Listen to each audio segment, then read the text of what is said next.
लेता है। तो गुरु महाराज ने जब विश्नोई पंथ की स्थापना की है, उससे पूर्व में इतने लोगों की संख्या धीरे धीरे बढ़ने लगी। कुछ बुद्धिमान लोग भी आने लगे, कुछ ज्ञानी लोग भी आने लगे, कुछ अभिमानी लोग भी आने लगे। समाज का हर वर्ग वहां पे इकट्ठा होने लगा। भादवा गया, आसोज गया, काती आने की तैयारी है। तब लोगों ने कहा, गुरुजी अब इतने लोग हैं, हमारे लिए कोई एक मार्ग बताओ, कोई राह पकड़ाओ, जिस रास्ते को पकड़ करके हम लोग अपने जीवन को सफल बनावें और मुक्ति की प्राप्ति भी करें। तब गुरु महाराज ने दिन निर्धारित किया, कार्तिक बदी 8, और कहा कि इस दिन मैं विश्नोई पंथ की स्थापना करूंगा। सारे लोग दूर दराज से इकट्ठे हुए, कोई बैलगाड़ियों से, कोई ऊंट गाड़ियों से, कोई घोड़े गाड़ियों से। समराथल के चारों ओर आने लगा। बहुत ऊंचा टीबा समराथल, जिसके ऊपर गुरु महाराज विराजे, और उसके नीचे नीचे ऐसे बैलगाड़ियां, ऊंट गाड़ियां सजी हुई है। आप जो है उस दृश्य को एक बार अपने मानसिक रूप से वहां जाकर के अपने आप को उपस्थित करेंगे, कैसा सुंदर दृश्य रहा होगा।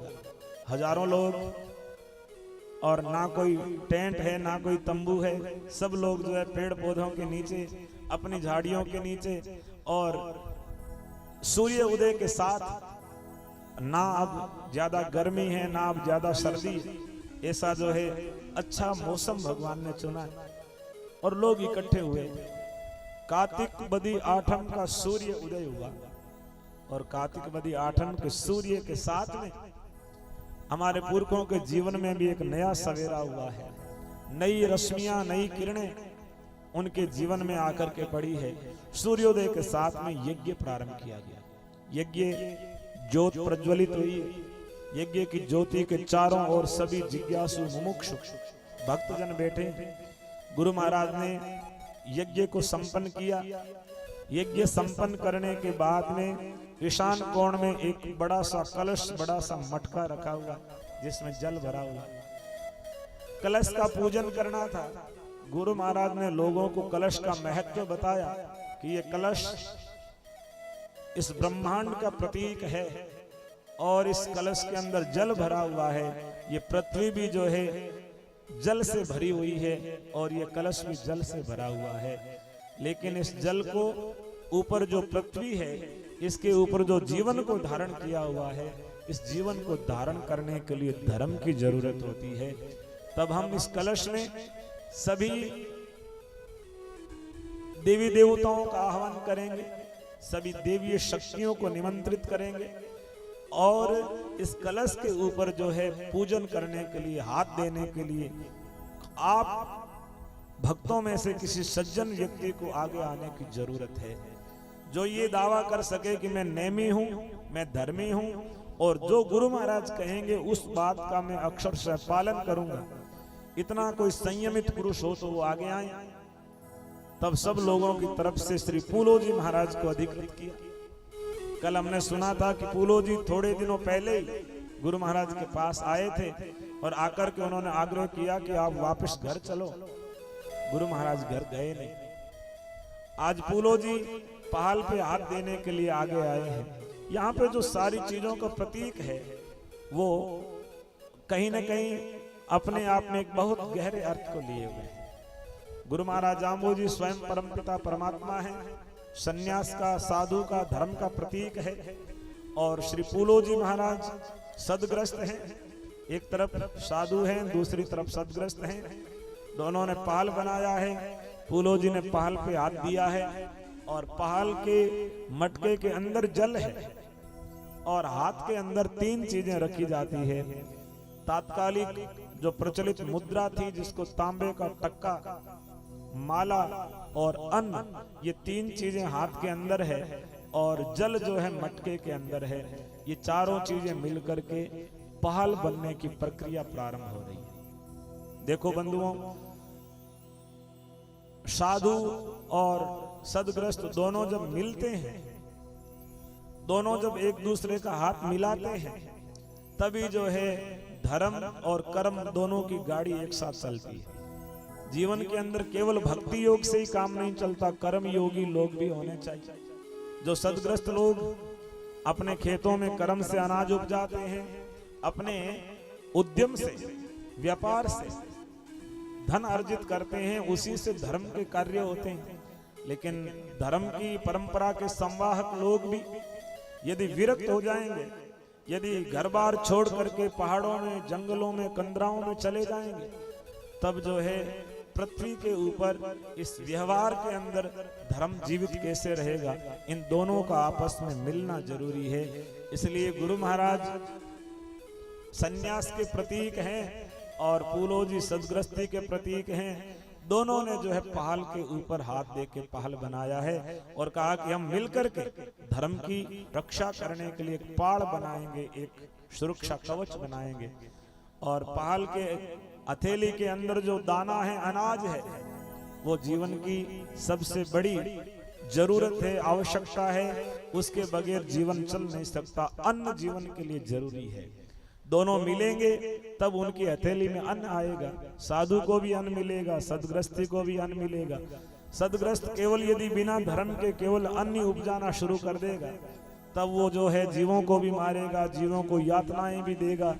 वो धर्म के अनुसार अन्न का उपार्जन करें और धर्म के अनुसार वो धन को इकट्ठा करें, और धर्म, अन्न और धन दोनों आ जाएं, तो उसके बाद में जो है माला, जो धर्म का प्रतीक है, इनका मिश्रण जब जीवन में हो जाता है, तब हमारा जीवन सार्थक होता है। और गुरु महाराज ने पहाल मंत्र के माध्यम से आह्वान किया कि बेटी गंगा जमुना सुरसती थरपना थापी बाले निरंजन गोरख जति 17,28,000 सच्चुत प्रमाण, चारों युगों के प्रमाण की बात बताई। चारों युगों में धर्म को धारण करने के लिए मैंने अलग अलग रूपों में धर्म की स्थापना की, धर्म के लिए इस अमृत कलश की स्थापना की। और यह कलश जो कलिकाल में आया है, इसमें मैं स्वयं इसका प्रतिनिधित्व करने के लिए आया हूं, गुरु महाराज कहते हैं। और 12 करोड़ जीवों का उद्धार इस धर्म के ऊपर चलने से होगा। इसमें माटी का घाट, नीचे जो घाट बना है वो माटी का है, पाठ आधार है वो भी मिट्टी का है। उस समय धातु के इतने बर्तन नहीं थे, मिट्टी की जो है सिगड़ी बनी हुई है और मिट्टी का ही कलश है, उसके ऊपर तांबे का टक्का है, तांबे की मुद्रा है। तात्कालिक जो प्रचलन में मुद्रा चल रही थी वो तांबे की मुद्रा है। इन सबको मिला करके गुरु महाराज ने कलश का पूजन किया। और कलश का पूजन करने के उपरांत गुरु महाराज ने कहा कि अब पहाल बनाएंगे। पहाल बनाते समय पहाल के अंदर गुरु महाराज ने माला और मुद्रा दोनों अपने हाथ में ली है।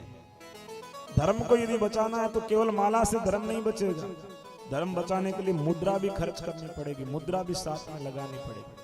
अब लोग सोचे कि केवल जो है राम जी से ही काम चल जाएगा, धन की आवश्यकता नहीं है। दोनों चीजें मिलेगी तभी जो है बात बनेगी।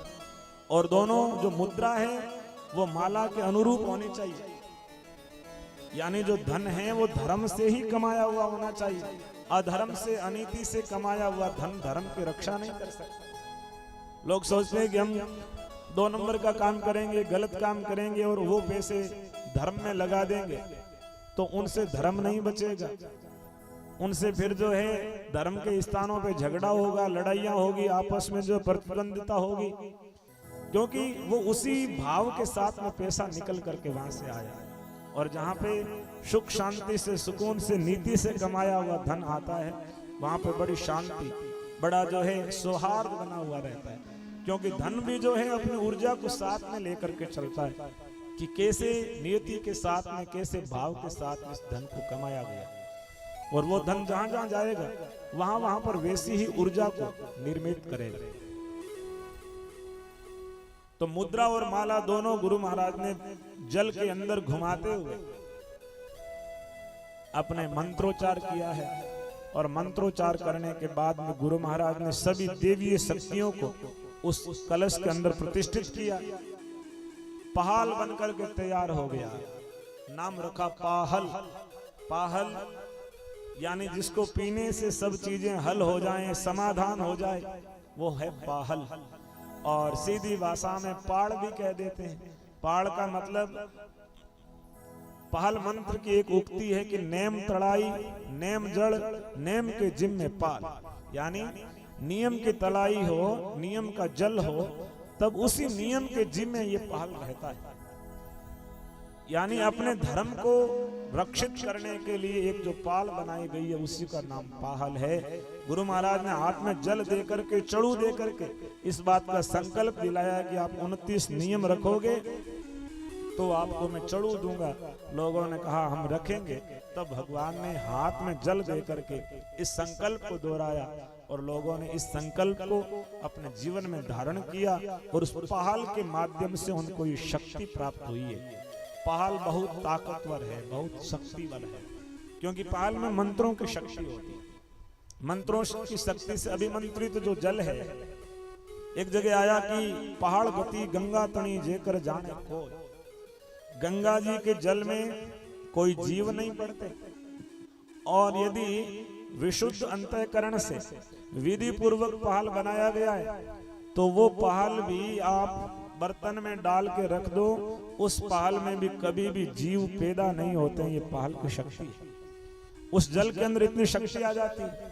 और बहुत सी जगह पहाल का छींटा देने मात्र से सुख शांति सुकून, और जो लोग कहते हैं कि हमारे घर में जो अलाय बलाय है, आदि व्याधि उपाधि है, उन सब का छुटकारा मिल जाता जब पवित्र अंतःकरण से बनाए हुए पहाल का घर के अंदर छींटा लगाया जाता। लोग जो है पहाल की गति को छोड़ करके, पहाल के रास्ते को छोड़ करके ऐसे स्थानों पे भटक रहे हैं। जो लोग समय से स्नान नहीं करते, जिनका जीवन स्तर हमारे से बहुत निम्न है, जो पवित्रता का भी ध्यान नहीं रखते हैं, ऐसे लोग भी देवता बन बैठे। और उनके सामने हम लोग जाकर के अपनी शांति की, अपने घर में अमन चैन की, अपने घर में सुख शांति की कामना करते हैं, तो हमारे से ज्यादा नादान, हमारे से ज्यादा नासमझ और कौन हो सकता है? क्योंकि हमने अपने आप को समझा ही नहीं। हमारे पास में क्या चीज है उसको हमने समझा नहीं। गुरु महाराज ने जो पहाल बना करके दिया है, ये पहाल गंगा की तरह श्रेष्ठ है। और पहाल से वही गति होती है जो गंगा से होती है। हमारे जो है सनातन धर्म में अस्थियां जो है गंगा जी में प्रवाहित की जाती है। किसी मृतक व्यक्ति की जब शरीर को जलाया जाता है तो उसमें से कुछ अस्थियां निकाली जाती है, उन अस्थियों को मां गंगा में प्रवाहित किया जाता है। भक्तों ने कहा गुरुजी, इधर राजस्थान बीकानेर से गंगा जी बहुत दूर है, उस समय यातायात के इतने साधन भी नहीं थे। महाराज हमारी अस्थियां तो गंगा जी पता नहीं पहुंचती है कि नहीं पहुंचती है, हमारा कल्याण कैसे होगा?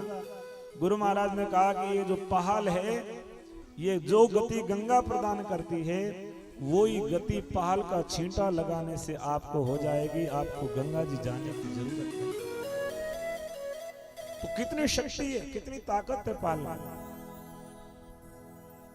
पहाल को लेते समय हम लोगों को विचार करना पड़ता है। आज भी पहाल बनता है तब हम लोग आह्वान करते हैं कि 5 करोड़िया के मुखी प्रहलाद जी कलश स्थापियो, बे कलश में धर्म हुए सो ई कलश में हुइयो। द्वापर त्रेता कलयुग गुरु महाराज ने कलश स्थापा, उसमें धर्म हुआ हो सो इसमें हुइयो। यानी सारे धर्म को उस पहाल में प्रतिष्ठित करते हैं।